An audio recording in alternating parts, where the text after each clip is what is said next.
राधे राधे। आज नवरात्रि का 8वां दिन है। महागौरी माँ दुर्गा जी की 8वीं शक्ति है। इनका गौर वर्ण है।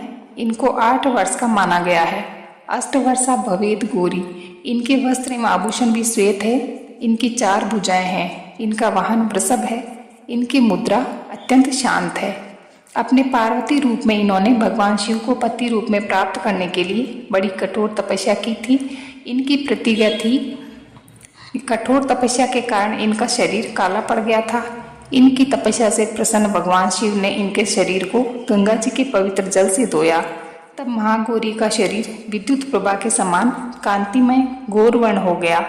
महागौरी की उपासना नवरात्र के 8वें दिन होती है। इनकी उपासना से भक्तों के सभी पाप धुल जाते हैं। माँ महागौरी का ध्यान, स्मरण, पूजन, आराधना भक्तों के लिए सर्वविध कल्याणकारी है। हमें सदैव इनका ध्यान करना चाहिए। इनकी कृपा से अलौकिक सिद्धियों की प्राप्ति होती है।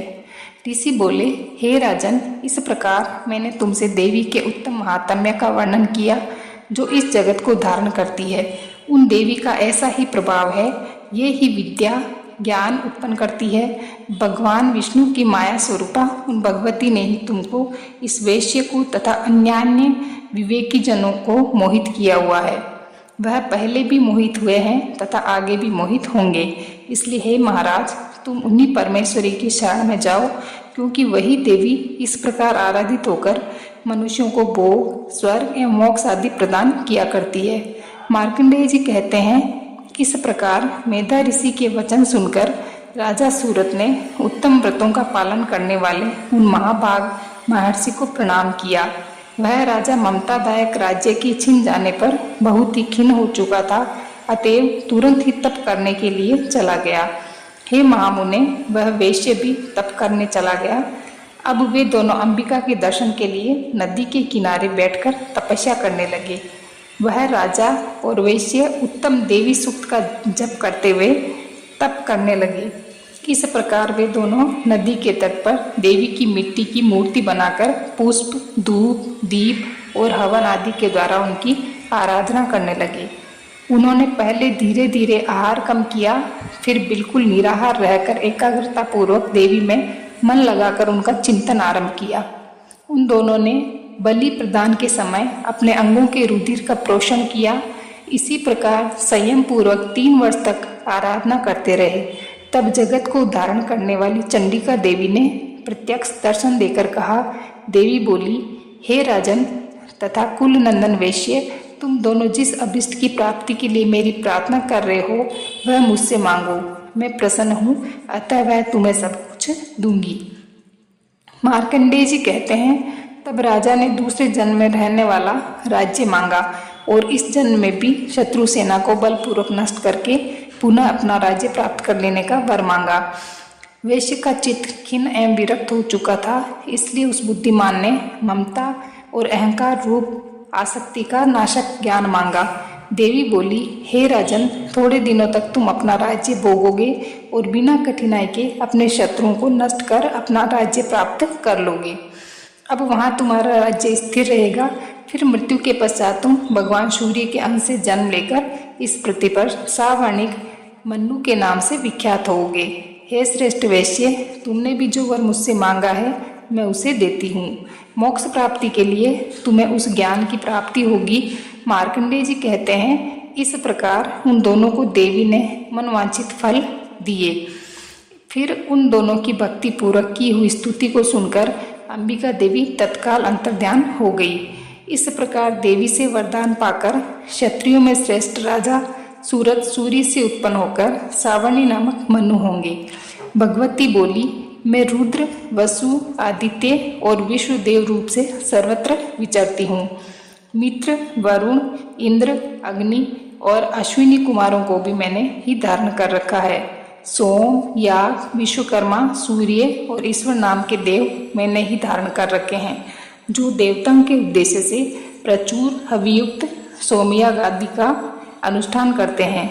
उन यजमानों का फल मुझ में विद्यमान है। इस ब्रह्मांड की अधिष्ठात्री, पार्थिव और अपार्थिव देने वाली मैं ही हूँ। ब्रह्म साक्षात संबित ज्ञान रूपा मैं ही हूँ। यह ज्ञान ही सब उपासनाओं का मूल है। मैं ही अंत्यत जीवों में प्रविष्ट हूँ।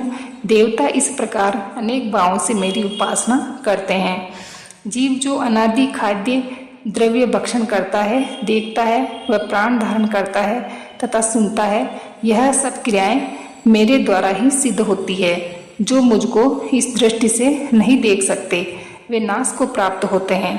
हे सौम्य, तुमसे जो तत्व कहे हैं उन्हें श्रद्धा पूर्वक सुनो। मैं यह उपदेश स्वयं दे रही हूँ।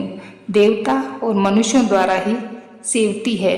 मैं जिसे चाहती हूँ उसे उच्च प्रदान करती हूँ, ब्रह्म बनाती हूँ तथा ऋषि और सर्वज्ञान संपन्न सुमेधा बनाती हूँ। रुद्र के लिए धनुष खींचती हूँ। इस प्रकार मैं सर्वत्र व्याप्त हूँ। मेरी आत्मा ने जगत पिता को उत्पन्न किया है। उसके ऊपरी भाग में आनंदमय कोश के अंदर विज्ञानमय कोश में मेरा कारण अवस्थित है। मैं समस्त भुवनों प्रविष्ट होकर रहती हूँ। स्वर्गलोक में मेरे शरीर से स्पष्ट है।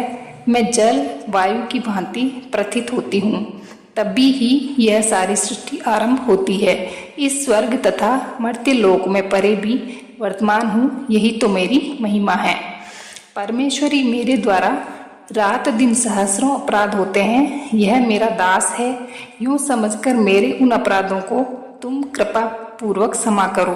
परमेश्वरी, मैं आह्वान नहीं जानता, विसर्जन करना नहीं जानता तथा पूजा करने का ढंग भी नहीं जानता, क्षमा करो। देवी सुरेश्वरी, मैंने जो मंत्रहीन, क्रियाहीन और भक्तिहीन पूजन किया है वह सब आपकी कृपा से पूर्ण हो। सैकड़ों अपराध करके भी जो तुम्हारी शरण में जा जगदम्ब कहकर पुकारता है उसे वह गति प्राप्त होती है, जो ब्रह्मादि देवताओं के लिए भी सुलभ नहीं है। जगदम्बिके, मैं अपराधी हूँ किंतु तुम्हारी शरण में आया हुआ हूँ। इस समय दया का पात्र हूँ, तुम जैसा चाहो करो। देवी परमेश्वरी, अज्ञान से, भूल से अथवा बुद्धि भ्रांत होने के कारण मैंने जो शून्य न्यूनता या अधिकता कर दी हो वह सब क्षमा करो और प्रसन्न हो। सच्चिदानंद स्वरूपा परमेश्वरी, जगन माता कामेश्वरी, तुम प्रेम पूर्वक मेरी यह पूजा स्वीकार करो और मुझ पर प्रसन्न रहो। देवी सुरेश्वरी, तुम प्रेम पूर्वक मेरी यह पूजा स्वीकार करो और मुझ पर प्रसन्न रहो। देवी सुरेश्वरी, तुम गोपनीय से भी गोपनीय वस्तु की रक्षा करने वाली हो। मेरे निवेदन किए हुए इस जप को ग्रहण करो, तुम्हारी कृपा से मुझे सिद्धि प्राप्त हो। भगवान शंकर ने पार्वती से कहा, हे देवी, मैं इस उत्तम कुंजी का स्तोत्र का वर्णन करता हूँ, जिस कुंजी का मंत्र के प्रभाव से ही चंडी पाठ का पूर्ण फल प्राप्त होता है। क्वच, अर्गला, कीलक और तीनों रहस्य, देवी सूक्त, रात्रि सूक्त, प्रथम, मध्य, उत्तम चरित्र के ध्यान, न्यास, पूजन आदि को की दुर्गा सप्तमी पाठ के लिए आवश्यक है। ये सभी केवल कुंजिका स्तोत्र के पाठ मात्रज्ञ से ही दुर्गा सप्तमी पाठ का फल प्राप्त होता है। हे देवी, यह कुंजिका स्तोत्र अत्यंत गोपनीय एवं देवताओं के लिए भी दुर्लभ है। अतः पार्वती, अपने गुप्तांग के समान इसे गुप्त ही रखना चाहिए। इस कुंजिका स्तोत्र के पाठ मात्र से ही स्मारण, मोहन, वशीकरण, स्तंभावन तथा उच्चाटन आदि सभी कार्य सिद्ध होते हैं। अथ मंत्र ओम ए हूं कली चामुंडाय विजय। ओम ग्लो हूं कली जू स्व ज्वालाय ज्वालाय ज्वल ज्वल प्रज्वल प्रज्वल ए हूं कली चामुंडाय विजय। ज्वल हंग संग लंग संग फट स्वाहा। मंत्र कुंजिका स्तोत्र स्वरूपिणी, मधुकेटप नाशिनी, महिषासुर घातिनी और शुंभ निशुंभ नामक दैत्य को अनिष्ट करने वाली आपको नमस्कार है। हे महादेवी, आप मेरे जप को सिद्ध करें। आप ए रूप से जगत की उत्पत्ति, ह्रीं रूप से पालन, क्ली रूप में संहार करने वाली, चामुंडा नामक दैत्य का वध करने वाली, ये स्वरूप से भक्तों को अभिष्ट कर देने वाली, विचय रूप से अभय प्रदान करने वाली, नरवाण मंत्र स्वरूप वाली है जगदम्बे, आपको नमस्कार है। दादी दूध स्वरूप दुर्जटी, शंकर की पत्नी, वामी मूल स्वरूप वाघ की अधिष्ठात्री, सरस्वती कांकरी क्रू रूपिणी कालिका, सांस ईसु स्वरूपिणी शांति देवी, मेरा कल्याण करे। हूँ स्वरूप वाली हुंकार रूपिणी भैरवी, भद्रा तथा भवानी, आपको बारंबार नमस्कार है। अंग कंग चंग टंग टंग से पुरु पुरु स्वा तक पाठ करें। पापी पूस्व रूपिणी पार्वती, खा की कुसु रूपिणी खेचरी तथा सा शीशु स्वरूप वाली दुर्गा सप्तमी के समस्त मंत्रों की सिद्धि हे देवी मुझे प्राप्त हो।